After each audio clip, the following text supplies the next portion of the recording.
भारत का चंद्रयान-3 एक के बाद एक नए खुलासे करके पूरी दुनिया को हैरानी में डाल रहा है। और अब तो चंद्रयान-3 ने चांद की कुछ नई तस्वीरें भेजकर इतिहास रच दिया है। आखिर चंद्रयान-3 के कैमरा में ऐसा क्या कैद हुआ जो हर किसी को अचंभित कर रहा है। दोस्तों, भारत का चंद्रयान-3 अब चांद के बेहद करीब पहुंच चुका है और बहुत जल्द वो चांद पर अपने कदम रखकर वो काम करेगा जो नासा और चीन भी नहीं कर पाए। और ये तो अभी शुरुआत है। ऐसे कई काम है जिन्हें चंद्रयान-3 बहुत जल्द अंजाम देकर इसरो को नंबर 1 बना देगा। आइए दोस्तों, आज के इस वीडियो में आपको वो सब कुछ बताते हैं जो हमारे चंद्रयान-3 ने अपनी आंखों से चांद पर देखा है, और इसरो को जो रहस्यमयी तस्वीरें भेजी उनका भी पर्दाफाश करेंगे कि आखिर उन तस्वीरों में क्या छिपा है। दोस्तों, हमारे चंद्रयान-3 के नए के अपडेट के लिए हमारे चैनल को सब्सक्राइब जरूर करें।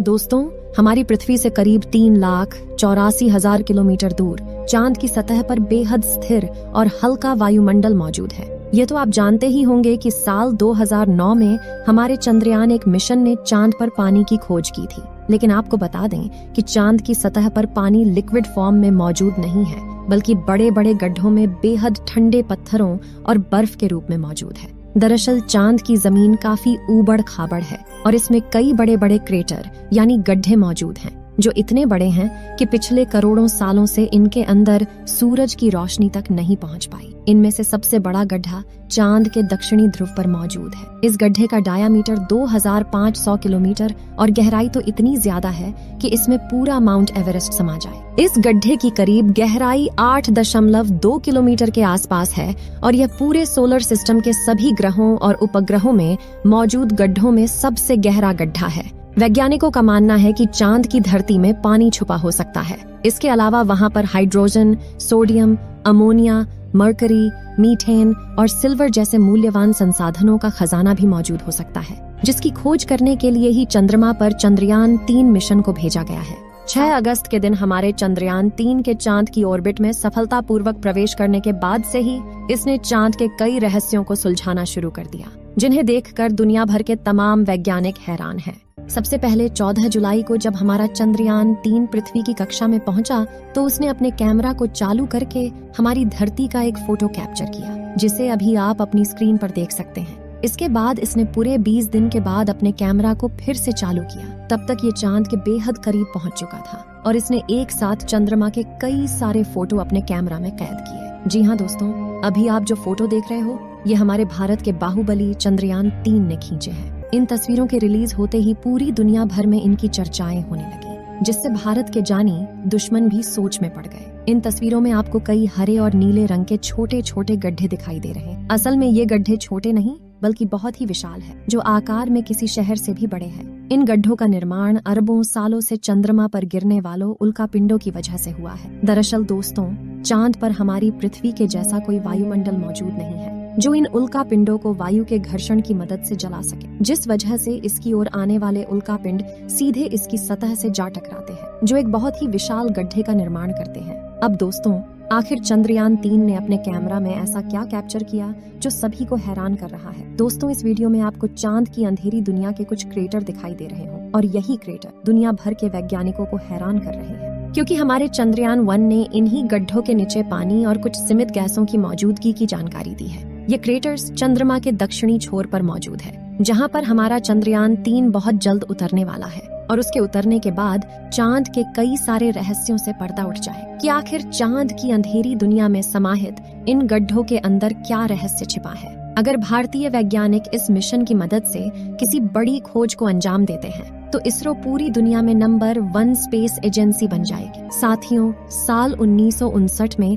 रूस के स्पेसक्राफ्ट ने पहली बार चांद पर लैंडिंग की थी, जिसके बाद अमेरिका ने भी कई मून मिशन किए, और 20 जुलाई 1969 को नासा के अपोलो 11 मिशन के दौरान एस्ट्रोनॉट नील आर्मस्ट्रांग और बज एल्ड्रिन ने चांद पर पहली बार कदम रखा था। जिसके बाद नासा ने कई मून मिशन किए और अपने कुल 12 एस्ट्रोनॉट्स को चांद पर भेजा।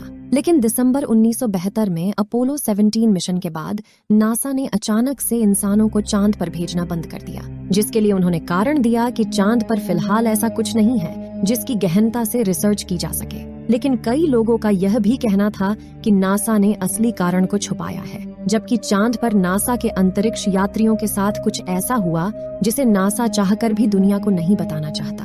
नासा के द्वारा भेजे गए इन 12 में से कई अंतरिक्ष यात्रियों ने चांद पर कुछ अजीब घटनाएं महसूस की, तो कुछ ने चांद पर बनी अजीब ब्रिज और एंटीना जैसी संरचना को भी देखने का दावा किया था। वहीं चांद की खोज में वैज्ञानिकों को एक सैटेलाइट जैसी संरचना भी दिखी थी और वैज्ञानिकों के मुताबिक इसका चांद पर बनना कोई इत्तेफाक नहीं है। हालांकि नासा ने कभी इस बात पर ऑफिशियल बयान नहीं दिया था, लेकिन नासा के रिटायर्ड वैज्ञानिकों ने कई बार यह कबूला कि चांद पर एलियन का बसेरा हो सकता है। यहाँ तक कि चांद पर पहला कदम रखने वाले एस्ट्रोनॉट नील आर्मस्ट्रांग ने भी एक इंटरव्यू में कहा था कि चांद पर उस वक्त हम लोग अकेले नहीं थे, बल्कि कोई और भी मौजूद था जो हमें देख रहे थे। लेकिन आखिर कौन चांद की उस अंधेरी दुनिया में अपनी जिंदगी गुजार रहा है, इस बात की खबर आज तक किसी को नहीं है। फिलहाल यहाँ सबसे ज्यादा गौर करने वाली बात यह है कि ये सभी मिशन चांद के उत्तरी ध्रुव पर किए गए थे, जहाँ पर लैंडिंग करना चांद के दक्षिणी ध्रुव के मुकाबले काफी ज्यादा आसान माना जाता है। लेकिन साल 2019 में भारत के चंद्रयान 2 ने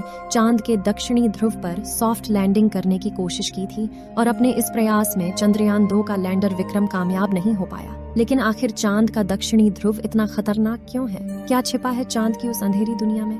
दोस्तों, चांद के दक्षिणी ध्रुव पर ऐसे कई बड़े बड़े गड्ढे हैं जिनमें करोड़ों सालों से सूरज की रोशनी नहीं पहुंची, और सूरज की धूप न पहुंचने का सीधा सीधा मतलब है तापमान का ठंडा होना। इसलिए कई बार दक्षिणी ध्रुव का तापमान -230 डिग्री सेल्सियस तक पहुंच जाता है। ऐसे में किसी भी इंसान का स्पेसक्राफ्ट से बाहर निकलना तो अलग बात है, खुद स्पेसक्राफ्ट के लिए भी ऐसे तापमान में काम करना मुश्किल है। इतने कम तापमान में कई बार स्पेसक्राफ्ट पर लगे उपकरण काम करना बंद कर देते हैं। इन गड्ढों में सूरज की रोशनी न पड़ने की वजह से चांद के दक्षिणी ध्रुव में कई हिस्सों में काफी ज्यादा अंधेरा है, जिस वजह से चांद की ऑन ऑर्बिट में घूम रहे नासा, रूस और चीन के ऑर्बिटर भी वहां के काफी हिस्सों को ठीक से नहीं देख पाए। यानी कि उन हिस्सों में क्या छिपा है ये किसी को नहीं पता। ऐसे में वहां पर यान उतारना सबसे बड़ी चुनौती है। इसके अलावा चांद के दक्षिणी ध्रुव की जमीन उत्तरी ध्रुव से ज्यादा ऊबड़ खाबड़ है। वहीं यहाँ पर कुछ मीटर से लेकर 2500 किलोमीटर तक के बड़े बड़े गड्ढे मौजूद हैं। धरती से चांद के दक्षिणी छोर की दूरी काफी ज्यादा होने की वजह से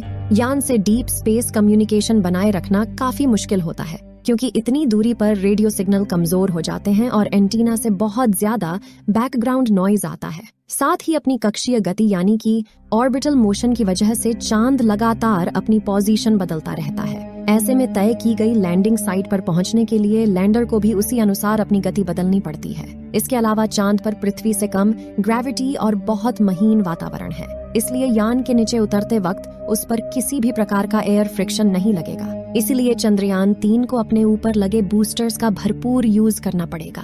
ऐसे में अगर छोटी सी गड़बड़ भी होती है तो यह एक बड़े खतरे का रूप ले सकती है। साथ ही चांद के दक्षिणी ध्रुव में काफी बड़ी बड़ी चट्टानें किसी भी लैंडर को लैंडिंग करने में काफी चैलेंज देती हैं, और इसी वजह से चांद का दक्षिणी छोर बहुत भयानक है। इसलिए आज तक उस अंधेरी दुनिया में कोई भी देश अपना विमान भेजने में कामयाब नहीं हो पाया। पिछली बार चंद्रमा की सतह से मात्र 2 किलोमीटर पर चंद्रयान 2 के लैंडर से इसरो का संपर्क टूट गया था, और इन्हीं में से किसी एक कारण की वजह से वह चांद की सतह पर क्रैश लैंडिंग करके तबाह हो गया था। लेकिन क्या कुछ ऐसा कारण भी हो सकता है जो हमें दिखाई ना दे रहा हो? क्या चांद पर कोई है जो नहीं चाहता कि इंसान इस अंधेरी दुनिया में अपने यान भेजे?